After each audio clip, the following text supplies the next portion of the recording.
서울의 겨울밤, 14살 지은은 집에서 쫓겨나 눈보라 속에 홀로 서 있었다. 부모님은 그녀의 비밀을 알게 된 후 이런 괴물은 우리 가족에 필요 없어 라고 소리치며 문을 잠갔다. 그날 밤, 지은은 추위에 떨며 길거리에서 동사 직전까지 갔지만 우연히 지나가던 노숙자 할아버지가 그녀를 구해 병원으로 데려갔다. 그 사건이 그녀의 인생을 완전히 바꿔놓을 줄은 꿈에도 몰랐다. 그 후로 지은은 고아원에서 자랐고 그 트라우마는 그녀를 강하게 만들었다. 그녀는 공부에 매달렸고 법대를 졸업한 후 변호사가 되었다. 이제 32살이 된 지은은 서울의 유명 로펌에서 일하며 사회적 약자를 위한 소송을 전문으로 했다. 하지만 그녀의 마음속에는 여전히 그날의 상처가 남아 있었다. 부모님의 배신, 사회의 냉대, 그리고 자신의 성 정체성을 숨겨야 했던 고통. 지은은 레즈비언이었고 그 사실을 숨기며 살아왔다. 어느 날 지은의 사무실로 한 여자가 찾아왔다. 그녀는 민지였다. 30살의 고등학교 교사로 아름다운 미소와 따뜻한 눈빛을 가진 여자. 민지는 학교에서 학생들의 성소수자 차별 문제를 상담하다가 자신의 과거를 털어놓기 위해 지은을 찾았다. 저도 여자를 사랑해요. 하지만 가족이 알면 민지의 눈에는 두려움이 가득했다. 지은은 그 순간 자신의 어린 시절을 떠올렸다. 상담이 끝난 후 민지는 지은에게 연락처를 주며 더 이야기하고 싶어요 라고 말했다. 그날부터 둘의 만남은 잦아졌다. 커피숍에서, 공원에서 그들은 서로의 이야기를 나누었다. 지은은 민지에게 자신의 과거를 조금씩 털어놓았다. 부모님 때문에 거의 죽을 뻔했어요. 그날 이후로 난 강해져야 했어요. 민지는 공감하며 지은의 손을 잡았다. 저도 가족 압력 때문에 결혼을 강요받았어요. 하지만 진짜 사랑은 숨길 수 없죠. 그 손길에 지은의 가슴이 떨렸다. 오랜만에 느껴보는 따뜻함이었다. 그러나 지은의 삶은 평화롭지 않았다. 로펌에서 그녀는 한 사건을 맡게 되었다. 그것은 성소수자 청소년이 가족으로부터 학대를 받은 소송이었다. 원고는 16살 소녀 혜린이었다. 혜린의 부모는 딸이 레즈비언이라는 이유로 그녀를 감금하고 정신과 치료를 강요했다. 지은은 이 사건을 보며 자신의 과거를 마주했다. 이건 나예요. 나를 구하지 못한 나 자신. 그녀는 밤새워 자료를 준비하며 이 소송에서 이겨야 한다고 다짐했다. 민지와의 관계는 깊어졌다. 어느 주말 둘은 한강공원에서 산책하다가 자연스럽게 키스를 나눴다. 그 순간 지은은 자유를 느꼈다. 하지만 현실은 잔인했다.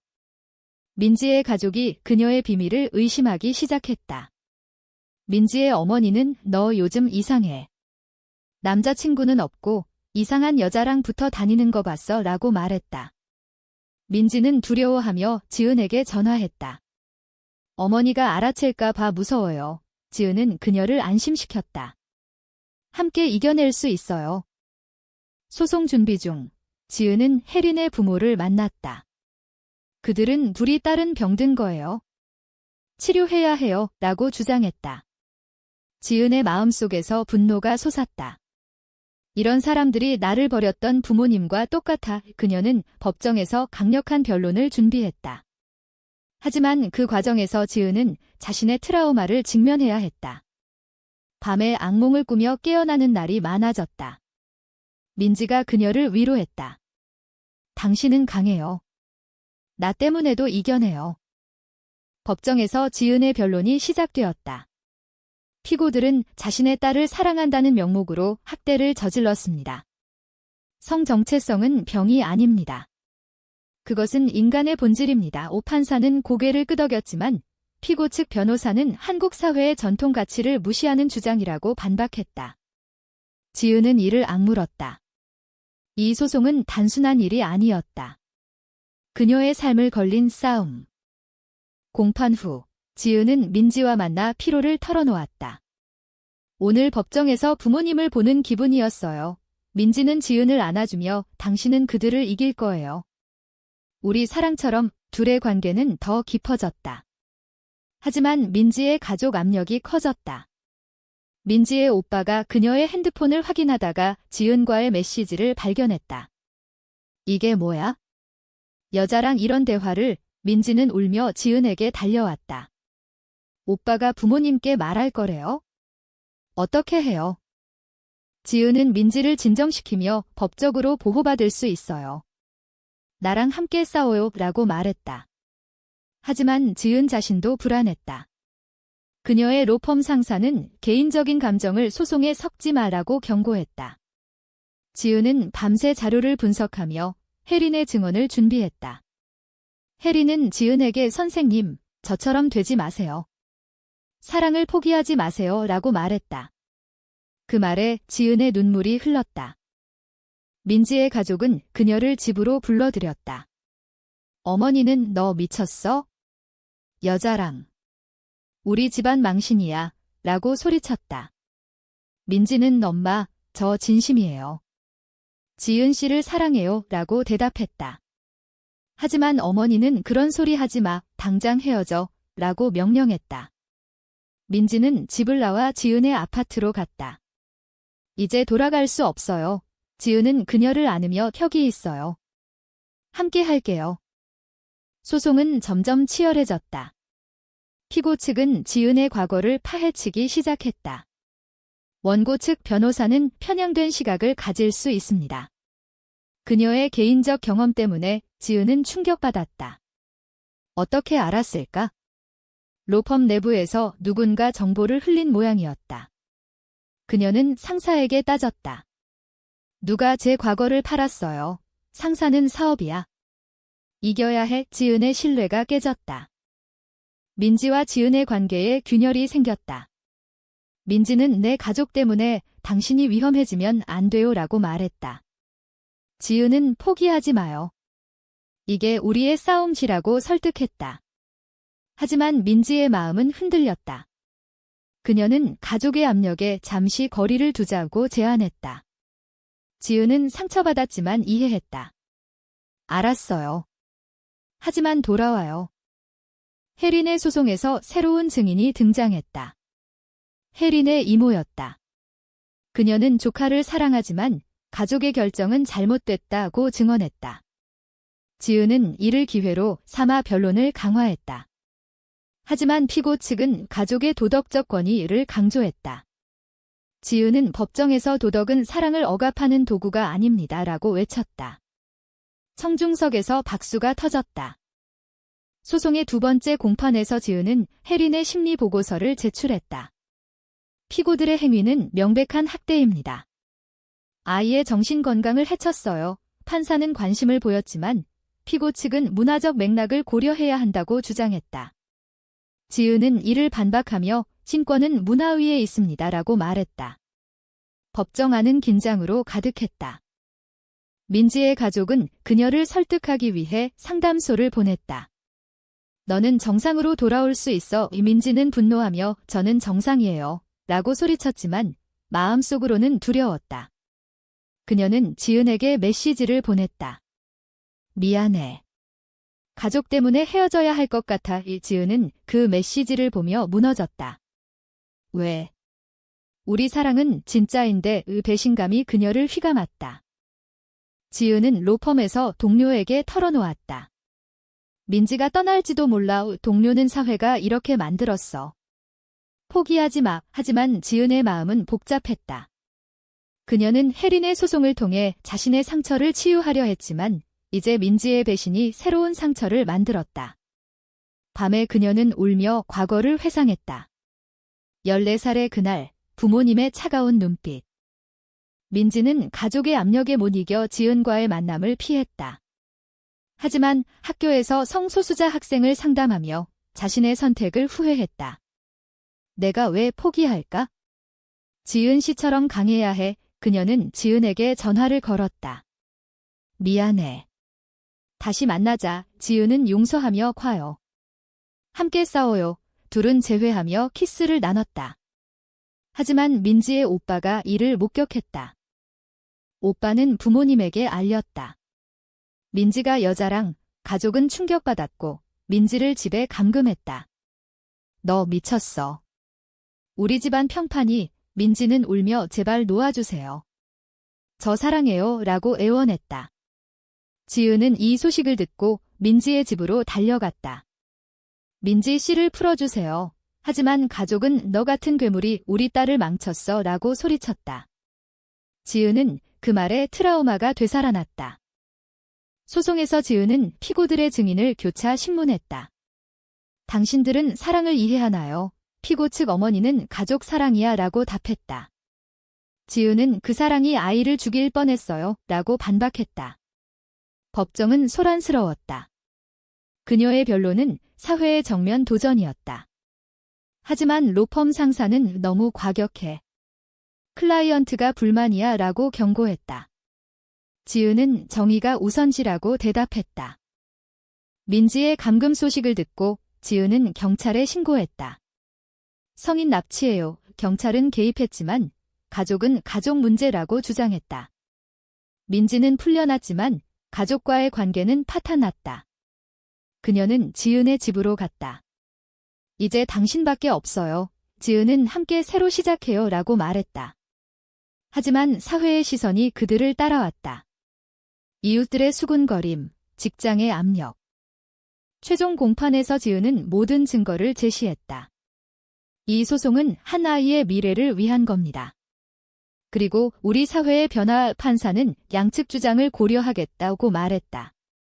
지은은 법정을 나오며 떨리는 손을 쥐었다. 민지가 기다리고 있었다. 당신 최고였어요. 둘은 포옹하며 위로를 나눴다. 하지만 판결 전날 지은의 부모님이 그녀를 찾아왔다.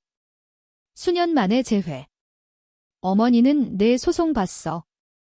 내가 변호사가 됐구나 라고 말했다. 지은은 차갑게 뵈 오셨어요. 그날 나를 버린 분들이 아버지는 미안하다. 그때는 몰랐어. 지은의 마음이 흔들렸다. 용서할까? 아니면 거부할까? 그녀는 늦었어요 라고 말하며 문을 닫았다.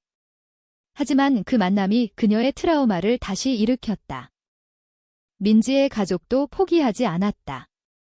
그들은 민지를 설득하기 위해 지은을 비난했다. 그 여자가 너를 망쳤어. 민지는 잔이에요. 사랑이에요 라고 반박했다. 하지만 가족의 압력에 민지는 지쳤다. 그녀는 지은에게 가족을 선택해야 할까 봐라고 털어놓았다. 지은은 당신 선택이에요. 하지만 나를 버리지 마요. 배신의 두려움이 커졌다. 판결날 법정은 만원이었다. 판사는 피고들의 행위는 학대라고 선언했다. 지은의 승리. 혜리는 울며 지은을 안았다. 고마워요. 지은은 내 미래를 지켰어 라고 말했다. 하지만 승리의 기쁨은 짧았다. 언론이 그녀의 과거를 보도했다. 레즈비언 변호사, 개인 트라우마로 소송, 사회의 비난이 쏟아졌다. 로펌은 지은을 해고했다. 이미지가 나빠의 지은은 충격받았지만 민지가 곁에 있었다. 함께 새로 시작해요. 둘은 작은 아파트에서 살기 시작했다. 하지만 사회의 정죄는 계속됐다. 지은의 친구들은 멀어졌고 민지의 학교는 그녀를 감시했다. 성소수자 교사. 문제야. 민지는 그만둘까? 라고 물었다. 지은은 포기하지 마. 싸워. 지은의 부모님이 다시 찾아왔다. 용서해줄래? 지은은 망설이다. 왜 지금? 라고 물었다. 어머니는 내 소송 보고 깨달았어. 미안해. 지은은 눈물을 흘리며 용서할게요. 하지만 잊지 않을게. 화해의 순간이었지만 상처는 남았다. 민지의 가족도 서서히 변했다. 오빠가 미안. 내 행복이 중요해 라고 말했다. 그러나 행복은 오래가지 않았다. 지은은 새로운 소송을 맡았지만 과거 보도로 클라이언트가 줄었다. 그녀는 지게 대가야 라고 중얼거렸다. 민지와의 관계도 시험받았다. 사회가 우리를 용납할까? 민지는 용납하지 않아도 우리는 존재해 라고 답했다. 둘의 사랑은 강해졌지만 외로움은 커졌다. 승리 후 지은과 민지는 함께 여행을 떠났다. 제주도에서 둘은 바다를 보며 이야기를 나눴다. 우리가 이겨낸 게 뭐야? 지은이 물었다. 민지는 사랑.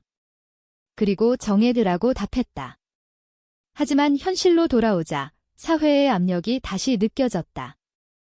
지은은 독립 로펌을 차렸고 성소수자 소송을 전문으로 했다. 클라이언트가 늘었지만 위협도 따랐다. 익명 편지, 괴물들. 민지는 학교에서 퇴직 압력을 받았다. 학생들에게 나쁜 영향. 그녀는 지은에게 그만둘까? 라고 물었다.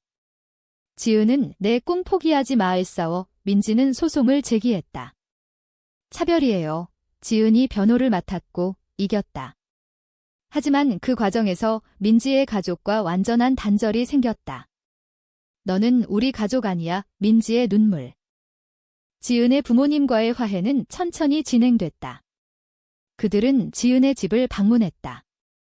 민지 씨도 같이 어색한 저녁 식사. 아버지는 미안하다. 내가 강해져서 다행이야 라고 말했다. 지은은 그날의 상처는 영원해요. 하지만 앞으로 나아갈게 용서와 화해의 복잡한 감정. 사회적 변화가 서서히 일어났다.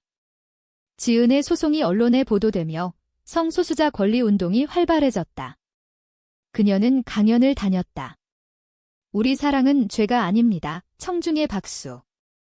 하지만 반대 시위도 있었다. 전통을 지켜라. 지은은 두려웠지만 민지가 곁에 있었다. 함께라면 괜찮아. 어느 날 혜린이 지은을 찾아왔다. 선생님 덕분에 자유로워졌어요. 이제 대학 갈게요. 지은은 뿌듯했다.